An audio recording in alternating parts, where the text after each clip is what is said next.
चुनाव की काउंटिंग की प्रक्रिया। तो सबसे पहले हम लोग जान लें कि किसी भी उम्मीदवार को जीतने के लिए कितने वोटों की आवश्यकता होती है। तो इसका एक फार्मूला होता है। इस फार्मूला को यहाँ हम लोग देख सकते हैं। यह फार्मूला है जीत के लिए आवश्यक मत बराबर कुल वैध मत बटे निर्वाचित होने वाले उम्मीदवारों की संख्या प्लस एक। यहाँ कुल वैध मत क्या होता है, तो मान लिया जाए कि कुल मतों की संख्या 1002 है और जो वैध मत डाले गए हैं उसकी संख्या 1000 है। तो 1000 जो है वह कुल वैध मत हुआ। कुल वैध मतों की संख्या इस फॉर्मूले में फिट करके देखते हैं हम लोग कि किसी भी उम्मीदवार को जीतने के लिए कितने मतों की आवश्यकता होगी। तो कुल वैध मत कितना हुआ 1000 बटे निर्वाचित होने वाले कुल उम्मीदवारों की संख्या 1 होता है, क्योंकि एक निर्वाचन क्षेत्र से एक ही उम्मीदवार जीतते हैं, एक ही उम्मीदवार निर्वाचित होते हैं।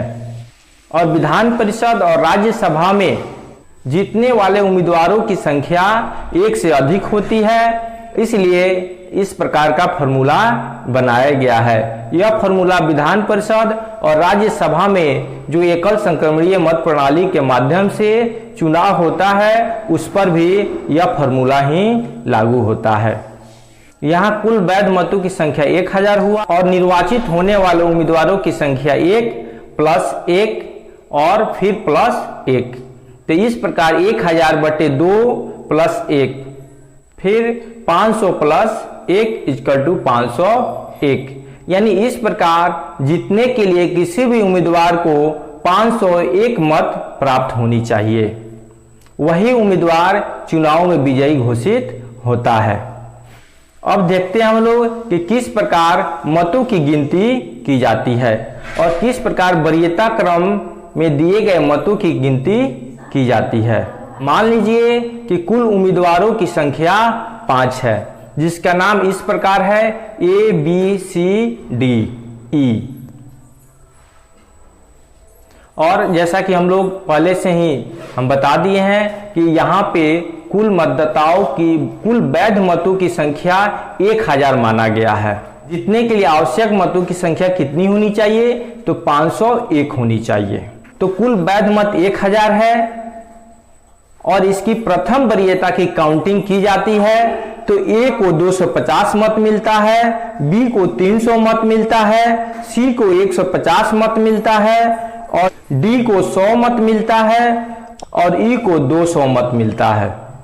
ये सभी मत जो है प्रथम वरीयता के मत हैं। तो यहाँ हम लोग देख रहे हैं कि जीतने के लिए 501 मतों की जो आवश्यकता है इनमें से कोई उम्मीदवार भी पूरा नहीं कर पा रहा है।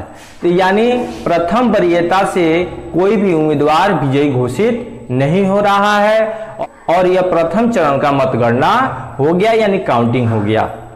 तो जब प्रथम वरीयता से प्रथम चरण में कोई भी उम्मीदवार जीतने के लिए आवश्यक मतों के बराबर मत प्राप्त नहीं कर पाता है तो दूसरे चरण की मतगणना की प्रक्रिया शुरू की जाती है और इसमें द्वितीय वरीयता के मतों को गिना जाता है। तो इसमें से जो 5 उम्मीदवार हैं A, B, C, D और E, तो इनमें हम लोग देखेंगे कि सबसे कम मत कौन पाया है। तो यहाँ हम लोग देख रहे हैं कि सबसे कम मत पाने वाला उम्मीदवार कौन है, तो D है, जिसको 100 मत मिला है। तो अब क्या होगा कि D को इस मतगणना की प्रक्रिया से बाहर कर दिया जाएगा और उसे जो 100 मत मिले हैं उस 100 मत पत्रों में द्वितीय वरीयता के मत को गिना जाएगा और इसे शेष बचे उम्मीदवारों में विभाजित कर दिया जाएगा, उसमें विभाजित करके जोड़ दिया जाएगा। तो यहाँ हम लोग देख रहे हैं कि A जो है द्वितीय चरण में 30 मत प्राप्त किया है। 100 में से 30 मत A को मिला है, B को 50 मत मिला है, C को 20 मत मिला है और E को एक भी मत नहीं मिला है, यानी 0 मिला है। तो यहाँ हम लोग फिर से देख रहे हैं कि कोई भी उम्मीदवार जीतने के लिए आवश्यक मत यानी 501 मत जो है किसी को भी प्राप्त नहीं हो सका, यानी फिर से परिणाम नहीं निकल पाया और कोई भी उम्मीदवार विजयी घोषित नहीं हो पाया। तो अब क्या होगा, अब फिर शुरू होगा तीसरे चरण की काउंटिंग की प्रक्रिया, और इसमें जो है जो शेष बचे 4 उम्मीदवार हैं उनमें देखा जाएगा कि सबसे कम मतदान किस उम्मीदवार को मिला है। तो यहां हम लोग देख रहे हैं कि सबसे कम मत सी को मिला है, यानी पहले से 150 मिला था और फिर 20 मिला, यानी 170 मत जो है सी को मिला है, सबसे कम मिला है। तो अब इसको सी को मतगणना की प्रक्रिया से बाहर कर दिया जाएगा और इसे प्राप्त मत जो है अन्य 3 बचे उम्मीदवारों में विभाजित किया जाएगा, और प्रथम चरण में जो मत इसको प्राप्त हुआ था यानी 150 मत जो प्राप्त हुए थे, 150 मत पत्रों की द्वितीय वरीयता की गिनती की जाएगी और 150 में जो द्वितीय वरीयता की शेष बचे 3 उम्मीदवारों में विभाजित कर दिया जाएगा, यानी जो द्वितीय वरीय 150 यानी जो 150 मत पत्रों में द्वितीय वरीयता जो उम्मीदवार जितना पाएगा उसमें जोड़ दिया जाएगा। तो यहां हम लोग देखेंगे कि अब जो है 150 में से शेष बचे 3 उम्मीदवारों में कितना कितना मत द्वितीय वरीयता के क्रम पर लोग मत दिए हुए हैं। तो इनमें से ए को मिला है 20 मत, बी को मिला है 100 मत और ई को मिला है 30 मत।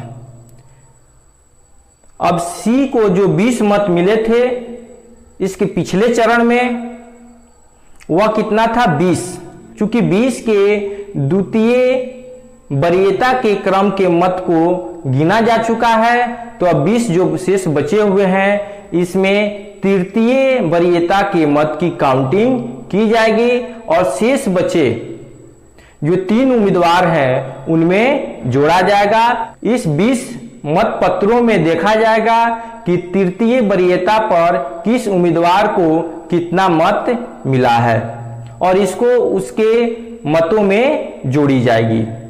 तो 20 में ए को मिला है 0 मत, बी को मिला है 10 मत और ई को मिला है 10 मत। तो यहां आप लोग अब फिर से क्या करेंगे, शेष बचे जो 3 उम्मीदवार हैं उनके मतों की टोटल काउंटिंग की जाएगी, टोटल जोड़ा जाएगा और देखा जाएगा कि कोई जीतने के लिए आवश्यक मत जो 501 निर्धारित हुआ है उतना कोई प्राप्त कर रहा है या नहीं।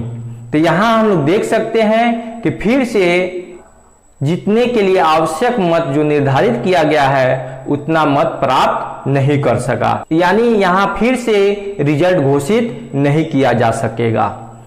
और फिर शुरू होगी अगले चरण की काउंटिंग की प्रक्रिया।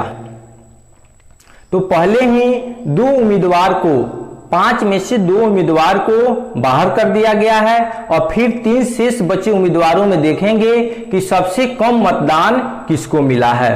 तो यहां हम लोग देख सकते हैं सबसे कम मत जो है ई को मिला है। तो कितना मिला है? तो फिर से क्या करेंगे कि वही प्रक्रिया अपनाई जाएगी जो 2 उम्मीदवारों के साथ अपनाई गई थी। तो यहां जो है फिर देखेंगे कि पहले चरण में ई जो है कितना मत पाया था और प्रथम चरण में जो ई जितना मत पाया था उसके द्वितीय वरीयता के मत को काउंटिंग किया जाएगा और उस मत को शेष बचे 2 उम्मीदवारों में जोड़ दिए जाएंगे। तो यहां हम लोग देख सकते हैं कि प्रथम चरण में ई को 200 मत मिला था। तो 200 मतों में द्वितीय वरीयता के मतों की काउंटिंग की जाएगी और शेष बचे 2 उम्मीदवारों में उसे जोड़ा जाएगा। तो 200 में से ए को मिला है 50 मत और बी को मिला है 150 मत और फिर ई को जो अगले चरण में जो मत प्राप्त हुआ था उसको भी क्या करेंगे, अन्य 2 उम्मीदवारों में विभाजित कर देंगे। तो ई को अगले चरण में 30 मत प्राप्त हुए थे, तो 30 मत जो प्राप्त हुआ था उसमें से द्वितीय वरीयता के मत की काउंटिंग हो चुकी है। क्या करेंगे कि तृतीय वरीयता के मत की काउंटिंग की जाएगी। तो 30 में से तृतीय वरीयता के मत जो है ए को 0 मिला है और बी को 30 मिला है, और फिर ई को जो 10 मत मिले हुए हैं उसमें तृतीय वरीयता के मतों की काउंटिंग हो चुकी है। तो अब क्या होगा कि जो 10 मत है उसमें चतुर्थ वरीयता के मतों की काउंटिंग की जाएगी और शेष बचे 2 उम्मीदवारों में विभाजित करके जोड़ दिए जाएंगे। तो यह 10 मत जो है ए को मिला है और बी को कितना मत मिला, इसमें से 0 मत मिला। और इस प्रकार अब क्या करेंगे, फिर से शेष बचे यानी ए और बी उम्मीदवारों की प्राप्त मतों की कुल संख्या देखेंगे कितना हुआ, जोड़ेंगे उसको। तो यहां हम लोग देख रहे हैं कि ए को कुल प्राप्त मत कितना हुआ, 360 हुआ, और बी को कुल प्राप्त मत 640 हुआ। तो जो जीतने के लिए न्यूनतम मतों की आवश्यकता थी 501 मत, वह अब क्या हो रहा है, इसमें बी को प्राप्त हो चुका है। यानी बी को 501 मतों से अधिक मत प्राप्त हो चुका है और यहाँ जो है अब रिजल्ट घोषित कर दिए जाएंगे, क्योंकि न्यूनतम आवश्यक मत जो है जीत के लिए जो निर्धारित की गई थी वह बी प्राप्त कर चुका है। और इस प्रकार जो है बी इस चुनाव में विजयी घोषित कर दिए जाएंगे। तो हम आशा करते हैं कि आप सभी लोग शिक्षक निर्वाचन क्षेत्र से चुने जाने वाले एमएलसी के मतदान की प्रक्रिया, मतदान किस प्रकार दी जाती है और काउंटिंग की क्या प्रक्रिया होती है, काउंटिंग कैसे होती है, इसको आप लोग आसानी से समझ गए होंगे, जान गए होंगे।